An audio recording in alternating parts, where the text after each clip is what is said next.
Bien, antes que usted tenga su Biblia ahí a mano, pero luego vamos a leer el texto. Ese es el título del sermón. Alerta temprana preventiva. Usted ya ha escuchado esto, ¿no? ¿Lo ha escuchado? Muchas veces. Alerta temprana preventiva. Usted dirá, el pastor, el título que le puso, bueno, no hay nada que ponerle, hermano. Y dije, voy a ponerle esto. No, pensé en varias cosas. Hay un dicho que no es nuestro, digamos, pero que yo lo encontré por ahí. Dice, la insensatez precede a la calamidad. Y tiene mucho que ver con esto, alerta temprana preventiva. No sé si vieron ayer, antes de ayer, a esta mamá que llevó a su niña a los roqueríos para sacarle una foto ahí, siendo que había una alerta temprana preventiva de oleaje, ¿no es cierto? ¡Qué insensatez! ¡Qué imprudencia!, ¿o no? Bueno, el día 2 de marzo de 1964, a las 2:30 de la mañana, entró en erupción el volcán Villarrica. Después de casi un año de anuncios con temblores, ruidos subterráneos, resplandores que surgían desde el cráter del volcán, pero nadie tomó mucho en cuenta. Quizás lo pensaron, pero no hicieron nunca un cambio en sus vidas cotidianas. Siguieron haciendo exactamente lo que hacían siempre. La erupción arrasó con varios asentamientos y pequeñas comunidades, y dentro de esas comunidades, una de ellas, muy conocida por nosotros, por varios de nosotros, Coñaripe, muriendo en ese lugar 22 personas. Esta es la crónica de una tragedia que pudo haberse evitado si tan solo se hubiesen tomado en cuenta y se hubiesen atendido las advertencias. Aunque autoridades ambientales de aquel tiempo, algunos pocos, dijeron algunas cosas, algunos lugareños también dijeron que en términos de campesinos, ellos decían que había que desaguar el volcán, porque el volcán tiene nieve ahí. Entonces ellos decían que arriba había que hacer algo, porque si el volcán hacía erupción, los viejitos decían, esto va a venir con toda la nieve que se derrite y esto va a generar estragos, pero nadie se tomó esto con mucha seriedad sobre aquello que podía suceder. Sabían que era cuestión de tiempo, pero nadie sabía cuándo. Hasta el día en que muchos de ellos se fueron a dormir para no volver a despertar. Y esta es la historia de Chile. Esto de alertas tempranas preventivas es la historia nuestra, la historia de nuestro país, en cuanto a terremotos, tsunamis, incendios forestales, tragedias en distintos tipos. ¿Y cuál es la gran lección para nosotros? Ante un peligro inminente, no ignores el llamado de estar preparado. Amén. Y es eso de lo que trata el sermón de hoy día.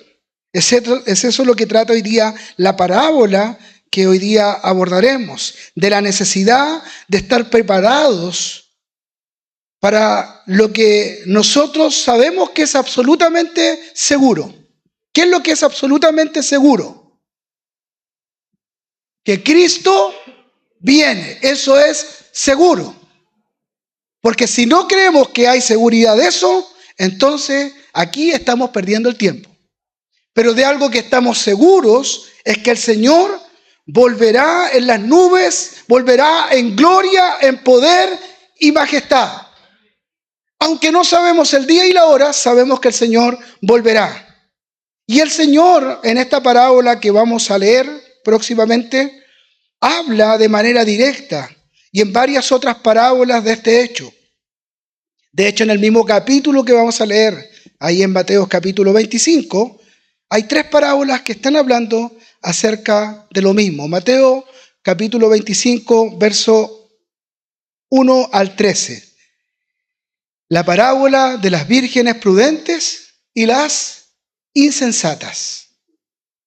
Muy escuchada, muy leída, muy sabida, pero creo que es un mensaje contingente que necesitamos escuchar en esta mañana.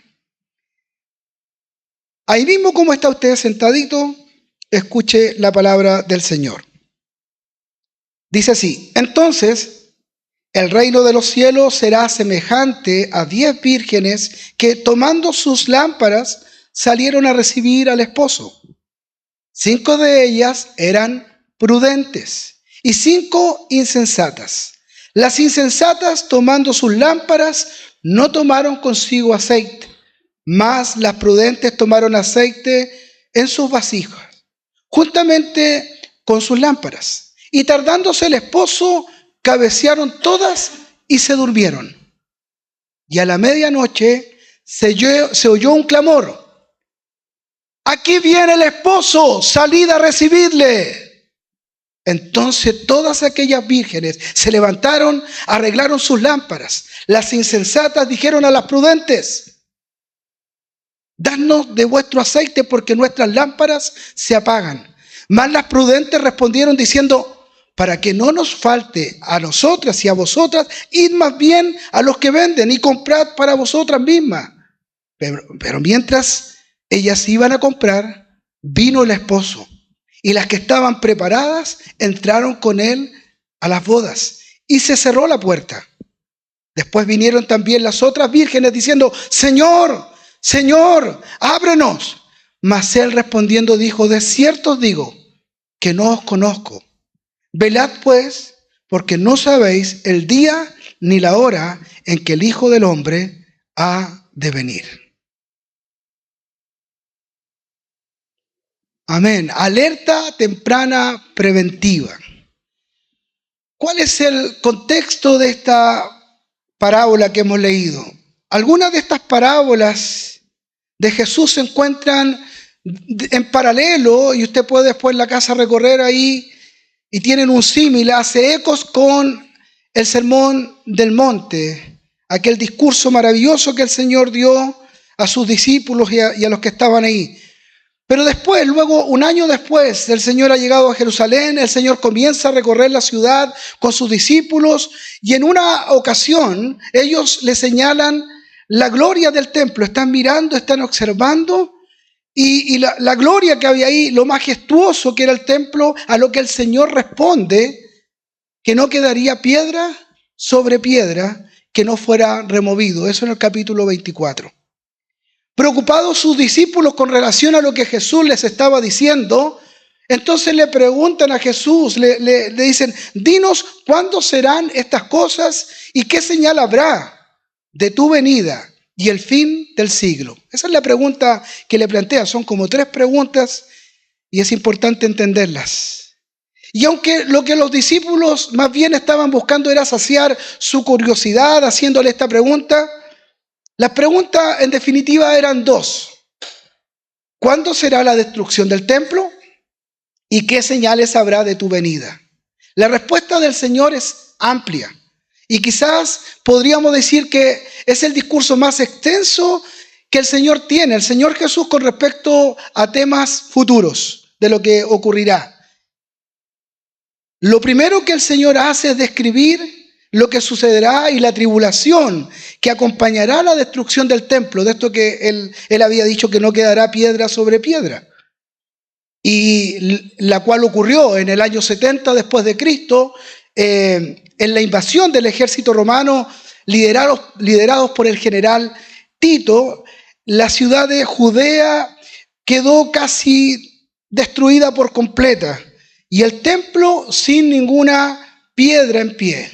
La profecía que el Señor había hecho se había cumplido. Hombres, mujeres y niños muertos, tal como lo había profetizado Jesús.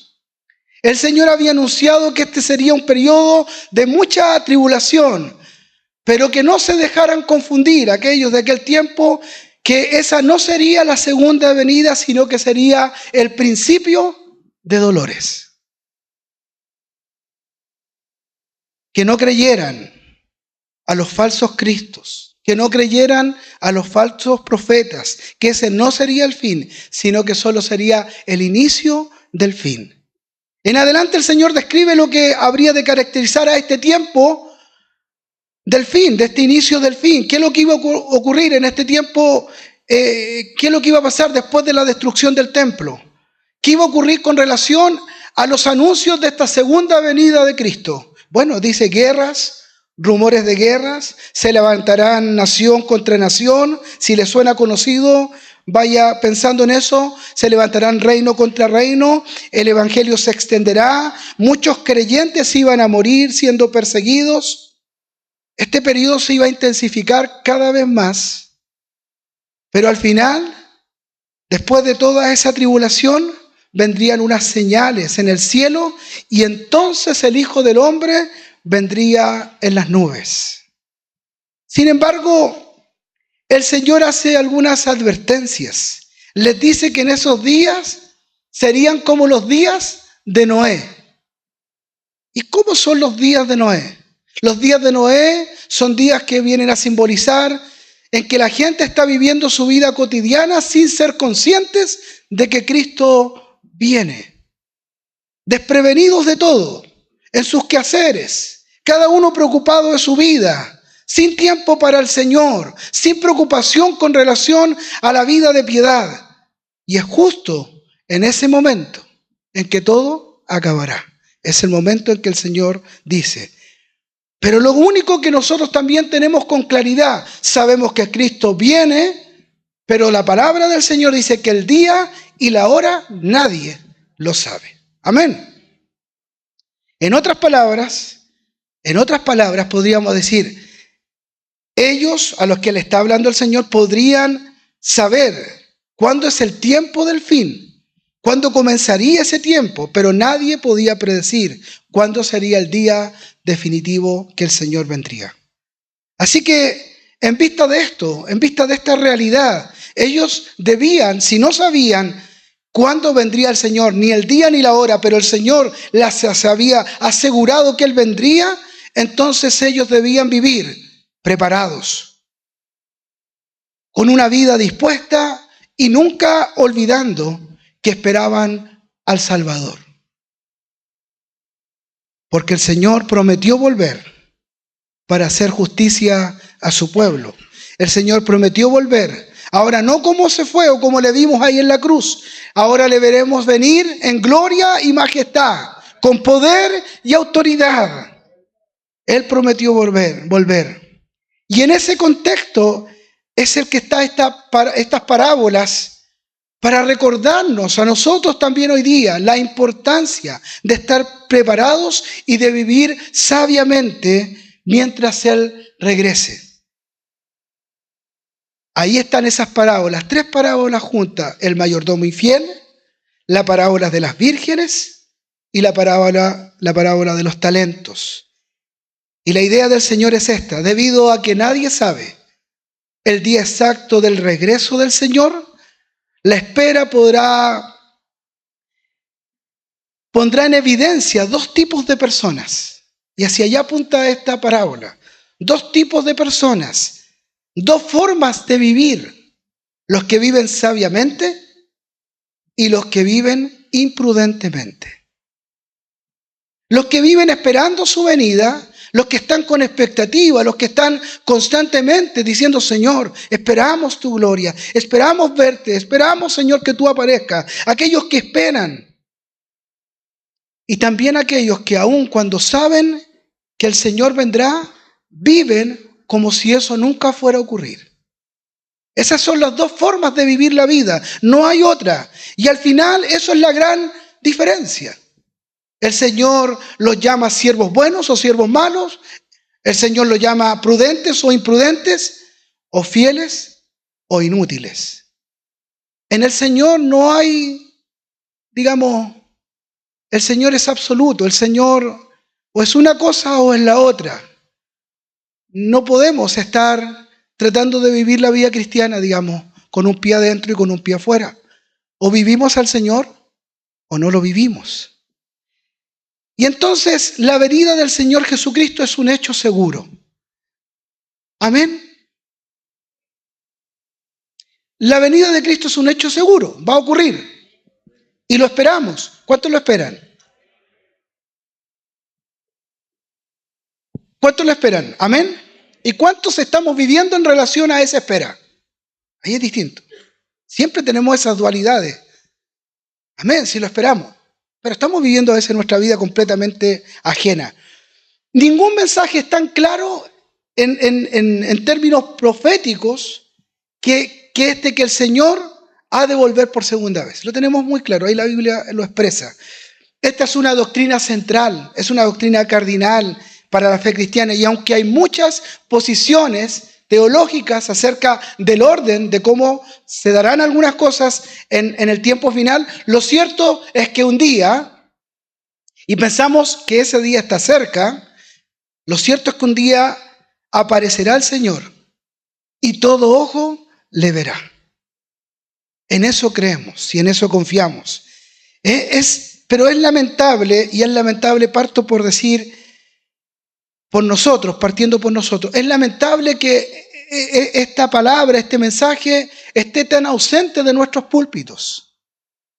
Hoy no predicamos mucho acerca de la venida de Cristo, como si fuera algo que como que ya no va a pasar, y poco a poco vamos perdiendo esa percepción, va calando profundo en nosotros y vamos viviendo y proyectando nuestra vida sin la importancia o el sentido de urgencia en todos los aspectos de entender que Cristo viene pronto. Hay cristianos que están sumergidos en su propia vida, en su mundo, en sus quehaceres, sin pensar que Cristo viene pronto. Casi diría yo, llegaría a ser una ironía, cristianos que hasta si dijéramos que Cristo viene ahora, sería hasta una complicación porque le arruinaría los planes que tienen. Siendo que nuestro mayor plan, lo más maravilloso que puede ocurrir es que Cristo aparezca en gloria ahora ya. Amén. Pero tenemos tanto por hacer en esta vida todavía. Tenemos tantas cosas, tantos planes. Como que el plan, ya Señor, ven, pero déjame alcanzar todavía esto, déjame hacer lo otro. Hermano, lo más glorioso que la iglesia debería tener en su corazón, por cual debería palpitar nuestra vida, nuestro corazón, es por su venida. Recuerda lo que dice ahí Apocalipsis. Ven, Señor, ven pronto. La iglesia clama, eso es lo que queremos, que el Señor pueda venir. Pero como esto se va alejando de nuestra vida, no está en nuestros púlpitos, pareciera que esto va decantando, se va enfriando. Pero esto requiere de mucha fe. Requiere mantenernos activos en el Señor con la certeza, con la convicción profunda de que el Señor vendrá.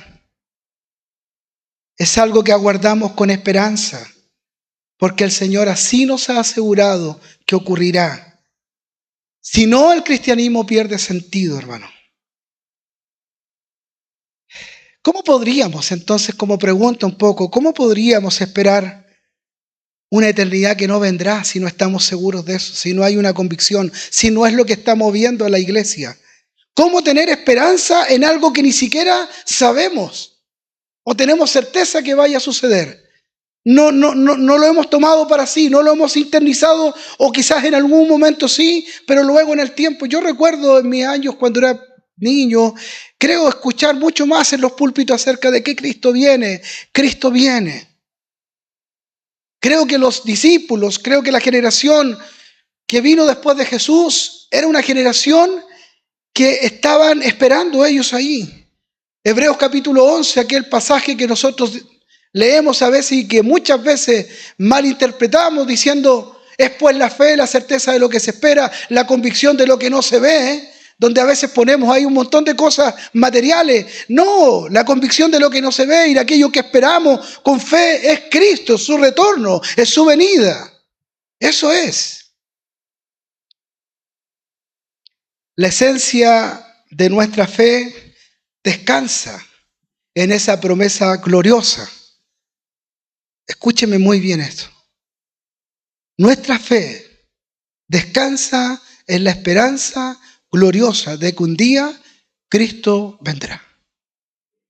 Que un día el Señor volverá por su amada iglesia, por su esposa, por aquellos que Él compró a precio de sangre, por aquellos que Él rescató, por aquellos que Él limpió, que ha redimido, que les dio nueva vida, por aquellos que ha hecho perseverar, por aquellos que Él ha caminado con ellos, por aquellos que Él ha perdonado una y otra vez. Un día Él volverá por nosotros, su iglesia, y anhelamos su venida.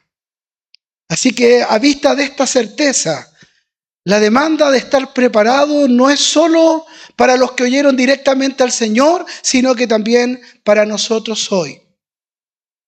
Entonces, ¿cuál es el mensaje de la parábola? ¿Qué es lo que está ahí? La parábola nos pone un escenario muy conocido para los judíos, pero quizás culturalmente muy distinto a nuestra realidad. Nos pone en un escenario de una boda, un matrimonio, con todos sus elementos, y como digo, distinto a lo que nosotros conocemos como matrimonio. Un matrimonio judío contaba por lo menos de tres etapas. La etapa primero del noviazgo, lo primero, que se daba con un acuerdo entre las familias de los jóvenes novios. ¿Usted ha visto que otras culturas, que para nosotros eso es súper como, incluso decimos, pues qué raro, ¿cómo pueden ponerse de acuerdo ellos? Pero en la cultura yo he escuchado matrimonios en reportajes, para ellos no es tema eso. Ellos, sus padres hacen este trato, por decir así, este acuerdo entre familias y lo resuelven de esa forma. Esta era una primera etapa del noviazgo. La segunda etapa era la etapa del compromiso, que consistía en establecer las condiciones del matrimonio y entregar la dote de la familia del novio, ¿no es cierto?, a la novia. Yo pensaba en esto, me habría gustado que Felipe me entregara una dote. Pero no fue así. Se la llevó nomás y se marchó. Hasta aquí, ellos, con respecto a este compromiso, no podían consumar su matrimonio en términos sexuales. Estaba el noviazgo, estaba el compromiso, estaba la dote, pero no podían consumar su noviazgo. Y la última etapa era la que incluía, y la que nosotros aquí veremos aquí en la parábola, la ceremonia, y que la novia fuera llevada a casa del novio. Así era. La celebración del matrimonio podía durar días e incluso semanas. Era de fiesta, comida, de mucha alegría, se preparaba el vino, la comida para varios días con respecto a ese matrimonio. La parte interesante para nosotros, para la parábola, para lo que estamos tratando de comprender, es que en el momento en que el novio va por su novia para llevarla consigo, el contexto de este pasaje nos enseña que el novio sale de su casa y entonces es esperado en algún punto o en la casa para recoger a la novia e ir con ella en una especie de procesión. Van todos juntos, ¿no es cierto?, cuando el novio pasa por ella, hasta llegar al lugar de la celebración. Vaya imaginando este cuadro, esta escena, que según se cree que generalmente la mayoría de las veces era la casa del padre del novio. Allí era la celebración donde se daba todo. Pero la espera era parte del programa. Esa espera que ocurre distinto acá, digamos acá. ¿Quién es la que hace esperar en nuestros matrimonios? Siempre. La novia, ¿no es cierto? El novio está ahí con cara así como, ¿y si no llega? Pero llega la novia, se demora. Yo he esperado novias como pastor, digamos. He esperado novias hasta 2 horas. 2 horas. No lo hagan nunca las que se van a casar, por favor. O díganle al pastor, me voy a demorar.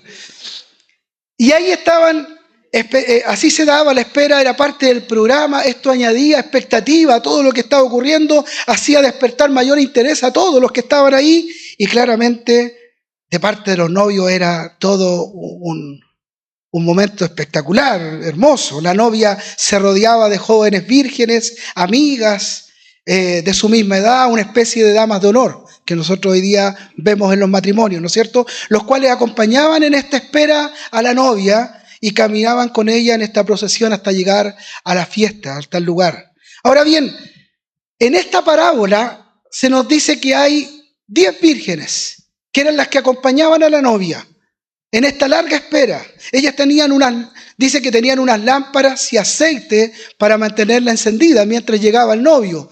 Él tenía que pasar por la casa ahí y la historia y la parábola nos está contando eso. Y dice que 5 de ellas fueron prudentes. fueron precavidas y llevaron aceite adicional, calculando que la espera podía ser larga porque no sabían cuánto podía esperar. Mientras tanto, las otras fueron descuidadas, fueron insensatas y solo llevaron un poco de aceite. Entonces, en algún momento de la parábola dice que todas se durmieron, todas cabecearon, todas, las prudentes y las insensatas.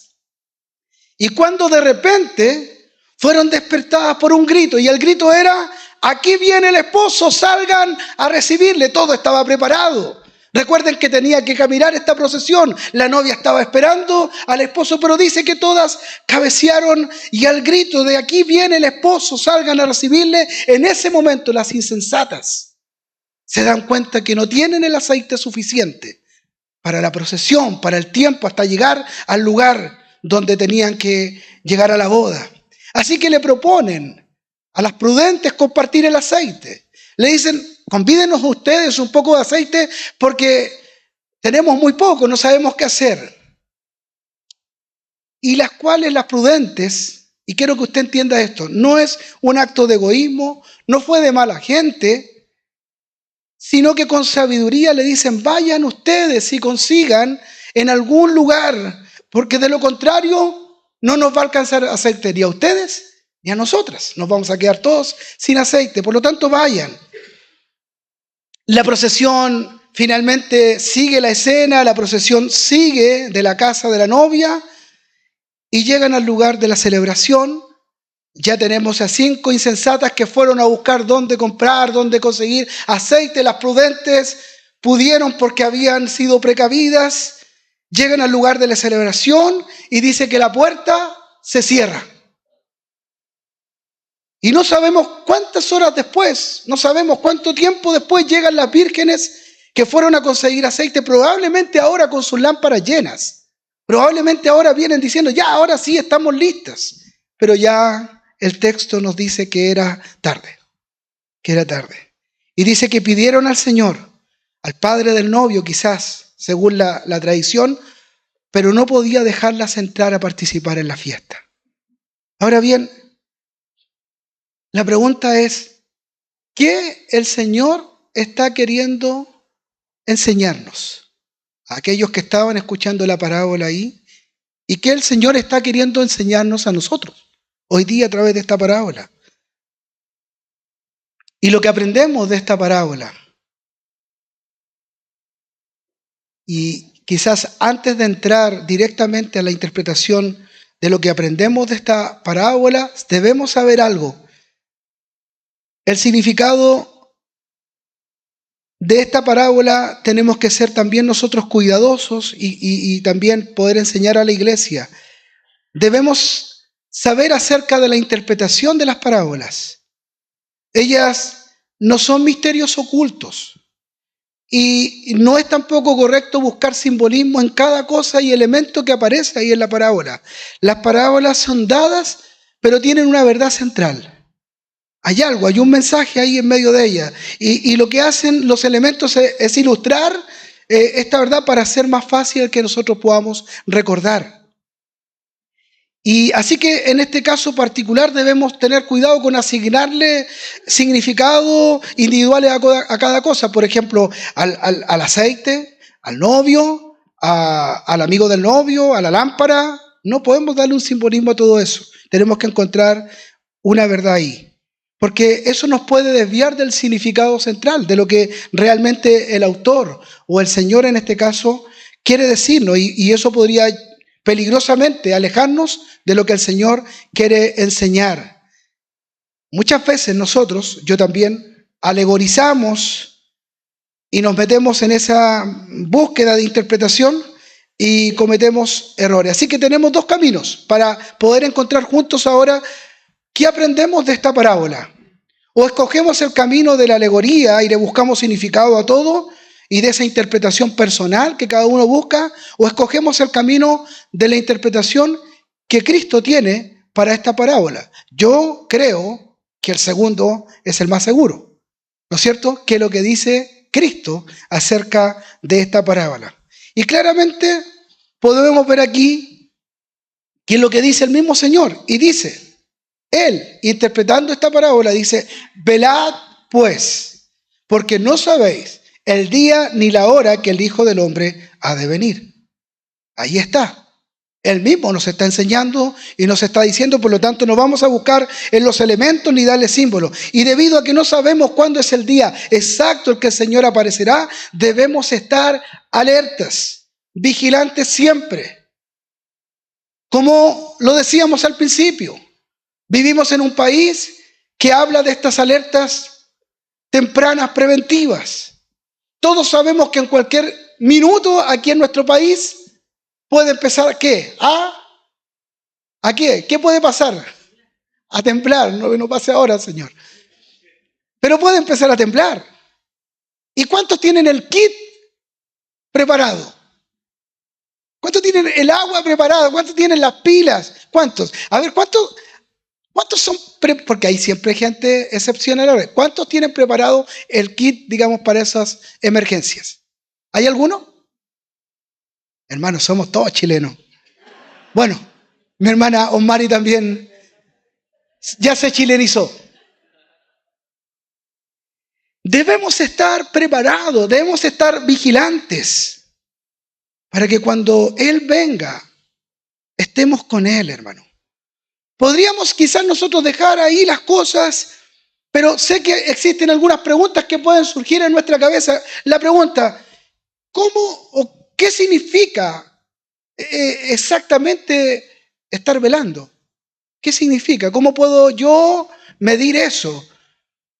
¿Y cómo podríamos decir qué significa tener siempre presente al Señor que va a venir? Pero resulta algo vago, resulta difícil de medir. No sé cómo podríamos medirlo. Después de todo no tenemos, digamos, algo que, no sé, un instrumento que pueda medir estas cosas. Creo que la clave está aquí en el pasaje. Y la clave está ahí en esas dos palabras que son importantes. Las prudentes y las insensatas. Yo creo que ahí está la clave. De algún modo, la razón por qué las vírgenes no entraron a la boda fue porque fueron necias. Fue porque fueron insensatas. Porque no se tomaron con seriedad y responsabilidad la situación. Porque sabían lo que tenían que hacer, pero no lo hicieron. Y aquí es inútil el uso que el Señor... O sea, es útil el uso que el Señor nos da, por ejemplo, en el capítulo 7 del mismo Evangelio de Mateo.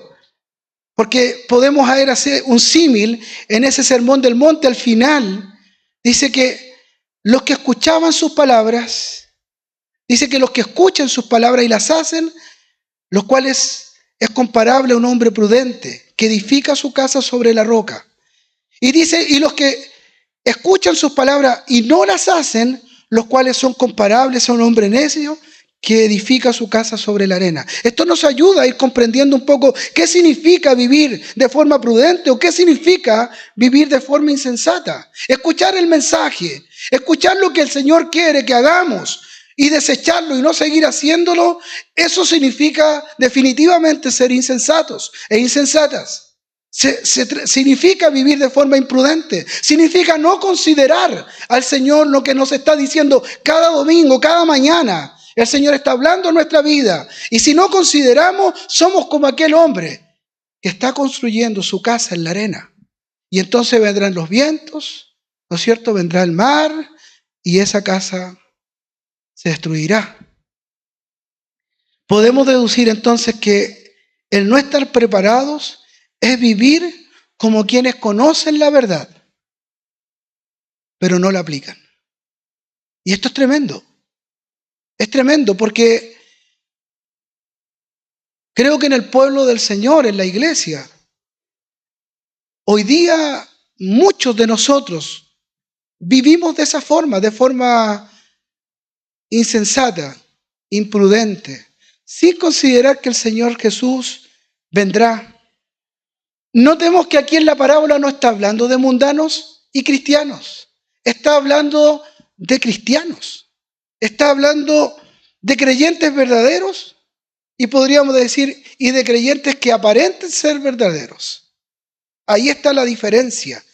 quienes viven una relación superficial, quienes solo usan la religión y la fe de una manera temporal, a conveniencia, pero no están viviendo para vivir con el Señor una eternidad. De aquellos que a veces buscan la vida cristiana, la vida de la iglesia, la palabra de Dios, solo como una satisfacción personal, como algo que me pueda ayudar por el momento, pero yo sigo viviendo exactamente como yo quiero vivir. Y no estamos hablando de la gente del mundo, estamos hablando de los que estamos aquí. Y esto es muy importante, hermanos. La fe es algo que se prueba en el tiempo. La fe es permanecer hasta el fin. La fe es caminar con el Señor. La fe es vivir a Cristo. La fe es servir al Señor. Si el Señor verdaderamente ha obrado en nosotros para salvación, esa misma fe es la que nos va a llevar a perseverar. Esa misma fe va a ser la que nos va a llevar a amar. Esa misma fe es la que nos hará servir. Esa misma fe es la que nos hará accionar. Y ahí podemos ir encontrando una medida, podemos ir encontrando en la palabra del Señor. Porque nuestra vida debe llevar fruto.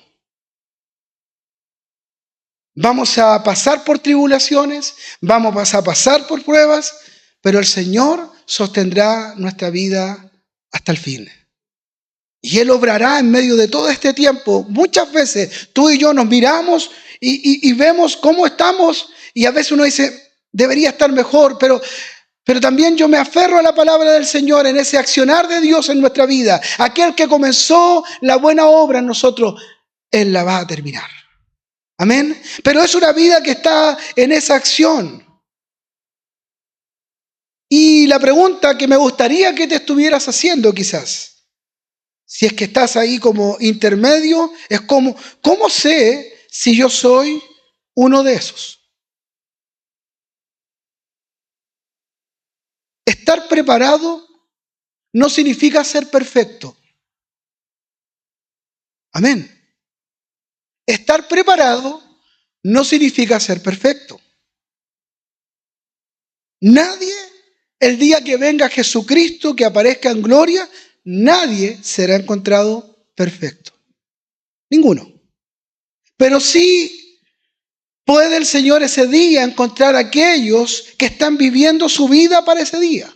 Sí, Él vendrá a buscar a los que están viviendo de cara a Dios constantemente diciendo, Señor, Señor, quiero encontrarme contigo, pero no solo con un sentido de escapismo. No solo con un sentido, ven Señor, porque quiero irme de este mundo, porque ya no doy más, sino que estarán en este mundo esperando su venida, pero trabajando para el Señor, esperando su venida, pero anunciando a otros. Hace un tiempo atrás, muchos años atrás, pregunté un día, y hago esta pregunta hoy día. Si yo te dijera que hoy día, exactamente, sé que nadie lo sabe, pero te estoy diciendo como para que lo pienses. Si yo te dijera que hoy día el Señor viene a las 6 de la tarde, que está confirmado, ¿qué harías? ¿Qué harías si yo te dijera que hoy día está confirmado, a las 6 viene? ¿Qué harías? Dígame, ¿qué haría? Anunciar que vendría. ¿Qué haría? Rescatar al mundo. ¿Qué más haríamos? Decirle que viene. A las 6. Sí, muy bien. La transmisión del mensaje exacta. Muy bien, hermano Liro. No es a las 6:15 ni a las 6:30, es a las 6. Bien. No, después de las 6 ya jodimos. Hermano, por favor, compórtense. Esto está quedando grabado. ¿Cómo lo hacemos para la gente que escucha esto después? Cuando yo hice esa pregunta hace algunos años, un hermano me respondió. Ahora ustedes ya son maduros, más grandes seguro, pero alguien me respondió, nos quedaríamos aquí, esperaríamos la venida del Señor. Justamente lo que habría que hacer es terminar este culto rápidamente y salir.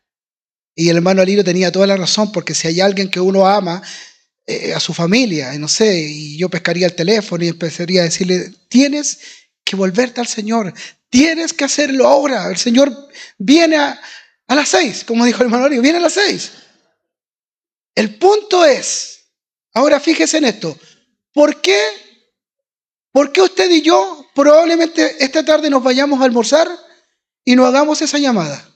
O no vayamos hasta donde nuestro familiar. O no le digamos a nuestro vecino. Porque se ha instalado en nuestro corazón que la venida del Señor, sí, pero la tenemos por tardanza. Vendrá, pero estamos ahí. Y esa misma pensamiento de no compartirle a otro es un pensamiento que también se ha instalado en nuestro corazón. Y entonces por eso actuamos de la forma que actuamos. Por eso vivimos como vivimos. Por eso servimos como servimos. Por eso adoramos como adoramos. Todo se remite a eso. Porque tenemos una idea como que el Señor viene, pero además que hace tanto tiempo que el Señor viene, pero no ha venido. De hecho, me gusta el texto porque dice ahí que las 10 vírgenes cabecearon. No solo las insensatas, las prudentes también, esperando la venida del novio. Así que notemos que las vírgenes, tanto insensatas como las prudentes, se durmieron. ¿Por qué? Porque la espera puede ser larga. Porque la espera puede ser larga. Han pasado tantos años, han pasado siglos. Pero lo importante es que el Señor pueda encontrarnos a nosotros viviendo una vida en función de agradarle a Él. La persona que usa la religión como una fachada, lo sabe, vive de esa forma. El que es necio, el que es imprudente, es consciente de su necedad. Sabe que internamente no se está entregando, sabe que definitivamente está fingiendo, no está rindiendo su vida al Señor. El verdadero creyente batalla continuamente con el pecado. ¿Cuántos de los que están aquí batallan todos los días con el pecado? Hermano, en eso estamos. Nuestra lucha es todos los días. Nos caemos, pero nos arrepentimos y nos levantamos porque sabemos que tenemos que perseverar, porque el Señor un día ha de venir, el Señor un día ha de aparecer. Y nos tendrá que encontrar ahí, a lo mejor con todas nuestras luchas, con todas esas veces que no has podido vencer, que has caído, que has pecado. Yo también me ha ocurrido, pero quiero que el Señor me encuentre en ese día, levantándome. Quiero que el Señor me encuentre con mi corazón, anhelando su venida, trabajando para Él. Ahí está la gran clave, ahí está la diferencia. Aquellos que estamos en el Señor, que ciertamente caemos y fallamos y pecamos, nuestro corazón no está anclado al pecado. Nuestro corazón está anclado a Cristo, quien es quien redime nuestros corazones. Nuestro corazón está anclado a Él y sabemos que aún cuando fallamos, el Señor obrará en nuestra vida y nos volverá a sanar. El creyente verdadero tiene una relación genuina con Dios por medio de Cristo. Tiene una relación con el Padre. Es hijo, es amado, se sabe amado. Pero se esfuerza también en ese amor que el Señor le hace fuerza. El Señor nos salvó por gracia y es esa gracia también que nos tiene en este proceso de santificación. Nos purifica, nos ayuda a batallar. Hermano, nosotros nunca tendremos que tener una relación con el pecado como un amigo que ha de volver, que tenemos que volver a encontrarnos. Nuestra batalla con el pecado es a muerte, todos los días. Y aun cuando fallamos, y aun cuando hay áreas que en tu vida y en la mía se vuelven a levantar, volveremos a luchar una vez más en el nombre de Cristo. ¿Para qué? Para caminar en santidad, porque le esperamos a Él. De acuerdo a las parábolas anteriores y posterior a la que leí, siervos fieles y la de los talentos, podemos decir, estar preparados se puede resumir a estar produciendo en el reino. Significa estar trabajando, poniendo nuestros dones en ejercicio, haciendo la obra del Señor. Es cierto que no somos salvos por obras, lo sabemos, pero el Señor produce en nosotros por la fe el deseo de trabajar en su reino. ¿Cuántos quieren trabajar al Señor? ¿Cuántos tienen este deseo realmente de trabajar al Señor, de decir, Señor, yo quiero obrar para tu reino? O a veces si nos preguntamos con honestidad y delante del Señor, quizás nos importa poco o nada. Ese tipo de liviandad es la que nos condena. Ese es el tipo de liviandad que el Señor no acepta. Pero hay otras realidades prácticas que esta parábola también nos deja y que, lo primero, el Señor prometió volver. Amén. Pero la espera puede ser larga. Han pasado 2000 años desde que Cristo vino. Y puede ser bastante, pero para el Señor no lo es. Y los tiempos del Señor son perfectos, ¿no es cierto? Y han pasado generaciones y puede que el Señor aparezca hoy y es el anhelo de nosotros que poder encontrarnos hoy día. Quizás nos encontraremos con el Señor antes porque nos llamará a su presencia. Sin embargo, debemos vivir con la convicción profunda y es aquella de que un día nos reuniremos con Él y veremos al Señor cara a cara. ¿Cuántos quieren ver al Señor cara a cara? La venida del Señor será repentina y será visible. Pero Él vendrá como ladrón en la noche. Ningún ladrón nos avisa, ¿no es cierto? El Señor vendrá repentinamente.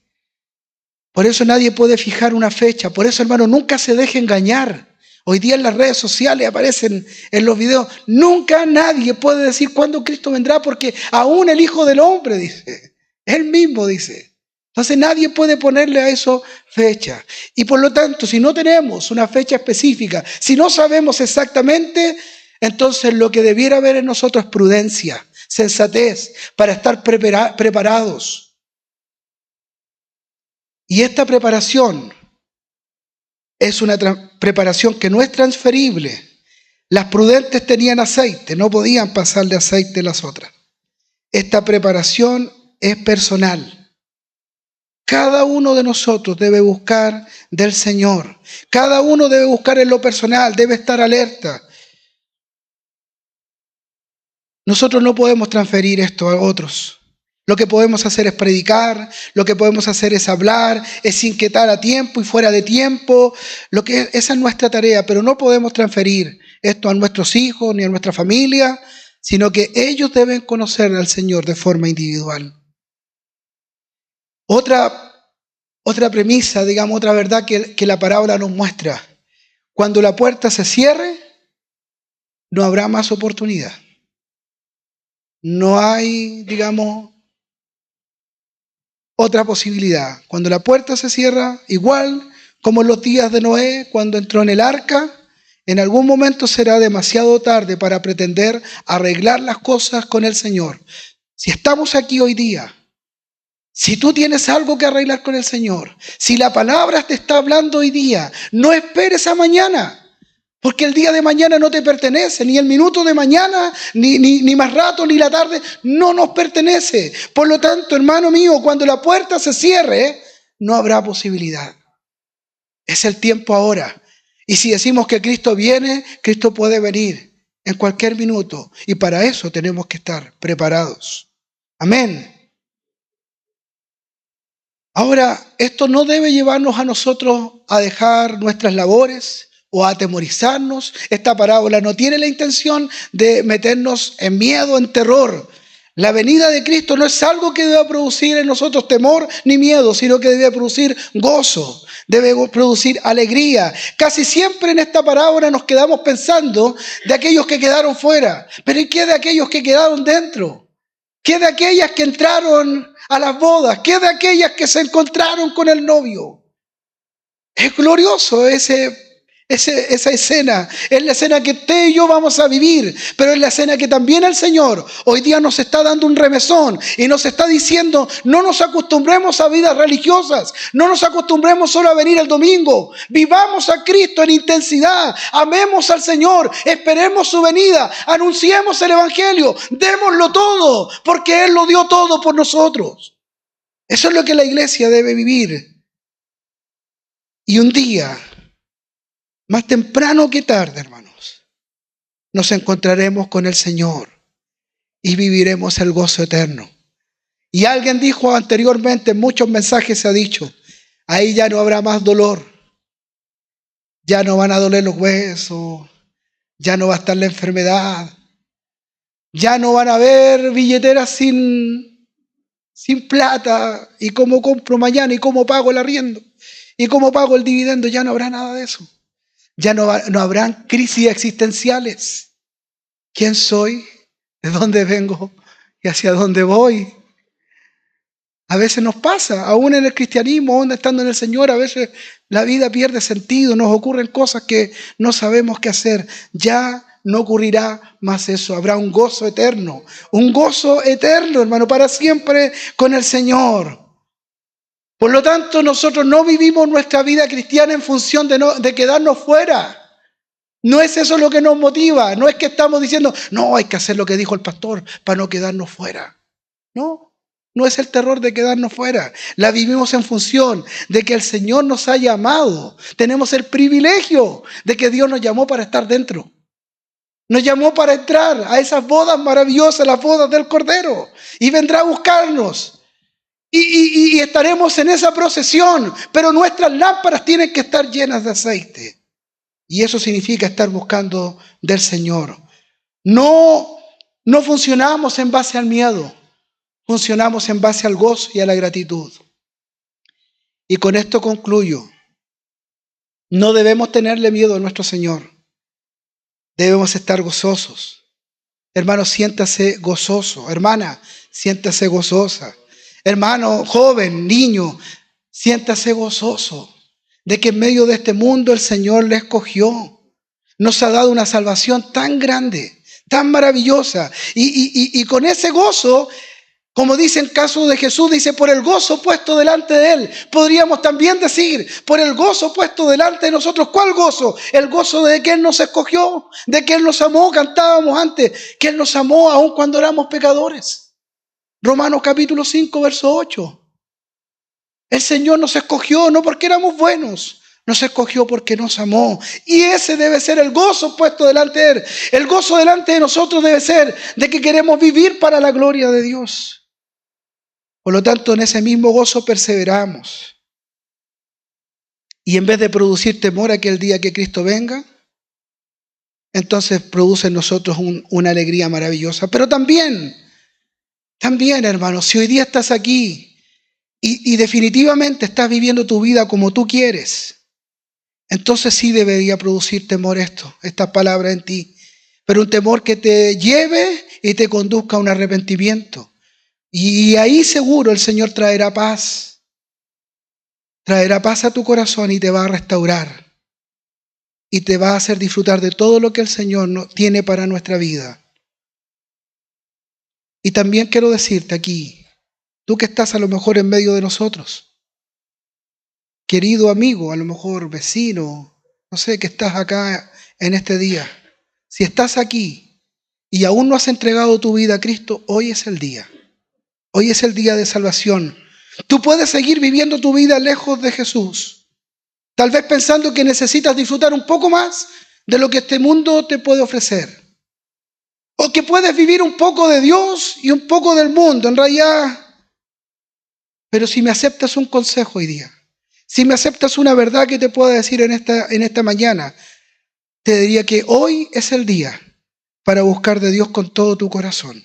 Que no es mañana, que no es en la tarde, que no es cuando termines tus proyectos, que no es cuando termines tu carrera, que no es cuando tú en realidad... No es ahí. El llamado de Dios es ahora. Y tal vez estás pensando que quieres darle un poco más de tiempo a las cosas. Tal vez estás pensando que sí, pero que no estoy tan convencido. La verdad, que mientras antes puedas venir al Señor, es más seguro estarás. Y además podrás disfrutar de su compañía y de su amor. No solo aquí en esta vida, que es maravilloso tenerlo a Él. Y yo te doy testimonio y la iglesia te da testimonio. Es maravilloso vivir con Cristo. No estamos exentos de problemas, tenemos aflicciones, tenemos dolores profundos en el alma. A veces vamos por la vida con muchas situaciones que nos toca vivir, pero tenemos un compañero fiel. Tenemos un Señor, el salmista diría, aunque ande en valle de sombra o de muerte, no temeré porque tú estarás conmigo. Ese Señor es el Señor que yo también te estoy presentando en esta mañana. No es que tú sigas esperando. Hoy día el Señor está llamando a tu vida. Y si está llamando y hablando a tu corazón, es tiempo de rendir tu vida a Cristo. No sabemos si el Señor aparecerá mañana, el próximo mes, o quizás el próximo siglo. No lo sabemos. Pero sea su venida o la muerte que el Señor traiga sobre nosotros, lo que venga primero, que pueda hallarnos en Él. Que pueda hallarnos en Él. porque será una cosa horrenda. Y no es que yo te quiera meter miedo, pero la Biblia también así lo describe. Y cuando tenemos que abordar la verdad completa, es que será horrendo encontrarnos aquel día y no estar reconciliados con el Padre.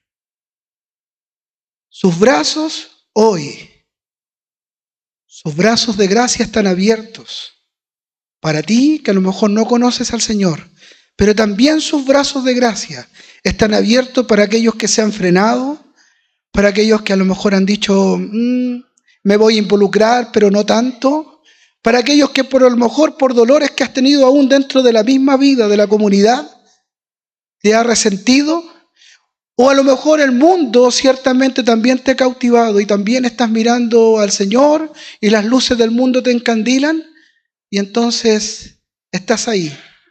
Hoy día esa palabra también es para ti. Quiero decirte que los brazos de gracia y misericordia de Dios están extendidos para tu vida y para la mía. Que puedes volver a vivir una relación de intimidad con el Señor. Pero, pastores, que yo he pecado, he cometido tantos errores, me he dejado de estar, no importa. Los brazos del Señor están extendidos hoy para ti, para restaurarte. Es que dejé hace tanto tiempo de servir al Señor como antes lo hacía, o a lo mejor nunca he llegado a hacerlo como otros lo hacen. Hoy día es el momento que tu corazón se encienda. Hoy día es el momento de decir, Señor, quiero llenarme de ese aceite para estar preparado y esperar ese día glorioso que tú vendrás. No es más tiempo de esperar, no es más tiempo de jugar a ser cristiano, es tiempo de vivir a Cristo. Deja de correr por aquello que te va a defraudar. Deja de desgastarte por aquello que te va a fallar. Y no solo que te va a fallar, me atrevo a decirlo con 100% de seguridad, que ya te ha fallado. Y corre, y desgástate, y entrégate, y humíllate por aquel que nunca te va a defraudar, que es Cristo el Señor.